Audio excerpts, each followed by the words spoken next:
Well, Mr. President, I would like, after all this excitement, to change the mood a little and to say not just what a pleasure it is to be here, but how agreeably nostalgic I always find it to revisit Oxford.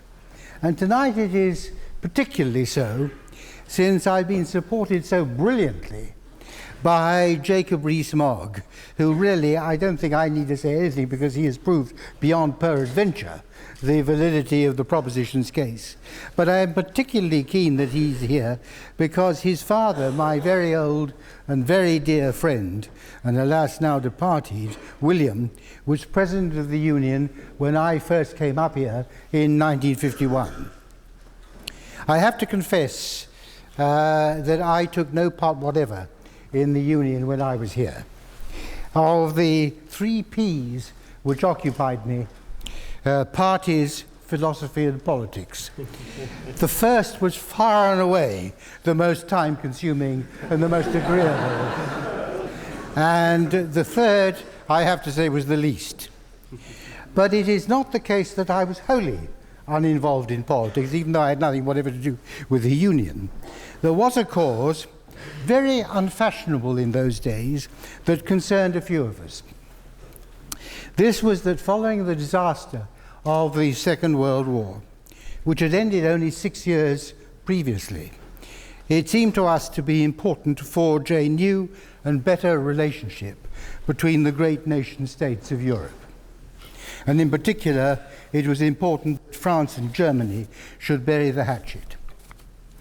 So something called the Strasbourg Club came into being. There was, of course, no such thing as the European Union in those days. And I became its president. So I've always considered myself, in a very real sense, indeed in every sense, a European. And nowadays, I am a European in an even more literal sense, since I've made my home in France, indeed, in La France Profonde, from where I commute weekly to work in London. But, ladies and gentlemen, this debate is not about Europe. It is about the political, economic, and above all, bureaucratic construction known as the European Union. And that is a different kettle of fish altogether. So is the European Union, as it is suggested on the order paper, a threat to democracy? Well, it is certainly profoundly undemocratic. And it's undemocratic in 2 ways. First, we are subject to a growing body of legislation which we are unable democratically to change. That is a fact, and it's a very serious fact. And second, the bureaucracy, and I came into a considerable contact with the bureaucracy during my long period as a minister, both as Energy Secretary and as Chancellor of the Exchequer. The bureaucracy, the unelected establishment at the heart of the European Union, have a profound contempt for public opinion.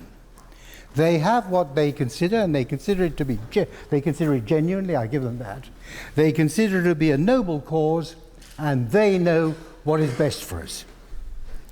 And of course, the latest and greatest disaster which this has resulted in is the European Monetary Union. What was intended to bring the nations of Europe together has proved predictably, and I have to say I predicted this publicly a quarter of a century ago, it has proved to be the greatest cause of European discord since the end of the Second World War, as the Greek goddess who will be speaking next knows full well. Whereas the original purpose of the European construction was understandably to put Germany in a political cage. That was what it was all about. The purpose of European Monetary Union is to create a full-blooded European political union. And my old friend Jacques Delors never made any secret of that.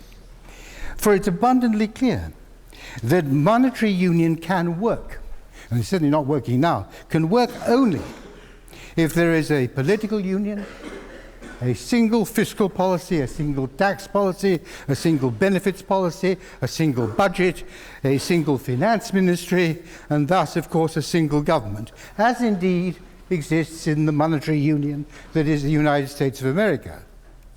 Now, at one level, it is perfectly true that this solves the problem of the notorious democratic deficit within the European Union. For a United States of Europe would indeed be a democracy. But at another level, it intensifies the problem, since the peoples of Europe do not want a political union. They certainly do not want it in this country, nor do they want it in France, where I live, either. And I don't think they do in most of Europe. During the latter part of my time as Chancellor, when this misguided project was in gestation, I did my very best to persuade my European friends and colleagues that they were making a terrible mistake. But alas, to no avail. So now we are where we are. The European Union has changed and continues to change, with the Eurozone countries locked ever more closely together in the painful march to federal union. And with the United Kingdom, quite rightly, outside it, but increasingly marginalized as a result. And so with great sadness, and it is with sadness, I have reached the firm conclusion that the time has come for the United Kingdom to say, we must love you and leave you. Would there be an economic cost in doing so? If there would be, it would be minuscule and far outweighed by the economic benefit of, in particular, escaping from misguided EU regulation, about which a number of speakers have already been very eloquent. And this is particularly true in the field of banking and financial services, which are such crucial importance to the British economy.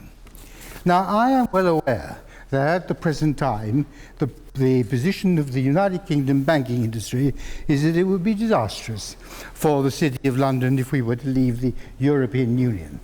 I don't want to mislead anybody at all. That is their position. And these are, of course, precisely the same bankers who some 15 years ago were saying that it would be disastrous for the city if the UK were to keep the pound sterling and not adopt the euro. And indeed, the great PR tycoon, Mr. Rudd, was arguing as recently as 5 years ago that we should join the Eurozone. Now, it is tempting to explain this nonsense by pointing out that while bankers know a lot about banking, they know little or nothing about politics or economics. The second half of that proposition is correct, but recent events, when bankers, by their own greed and folly, made such disastrously bad calls that they had to be bailed out at massive expense by the British taxpayer, suggests that many of them are not all that hot at banking either. Be that as it may, they do remain of great importance to the British economy.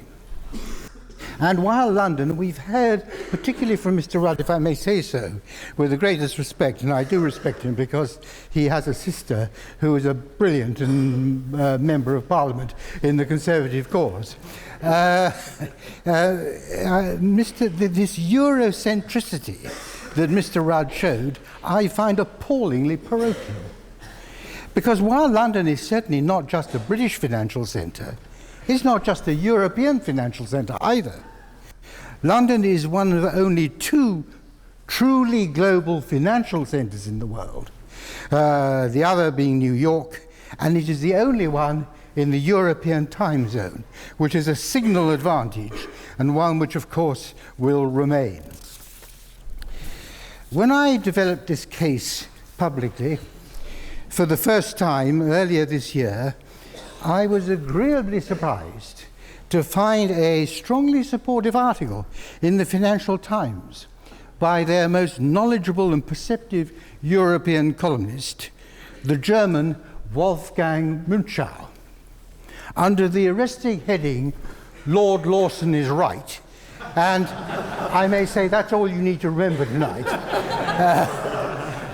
Under that heading, he pointed out that for the United Kingdom, maybe different for some other countries, but for the United Kingdom, membership of the single market carries higher costs than benefits.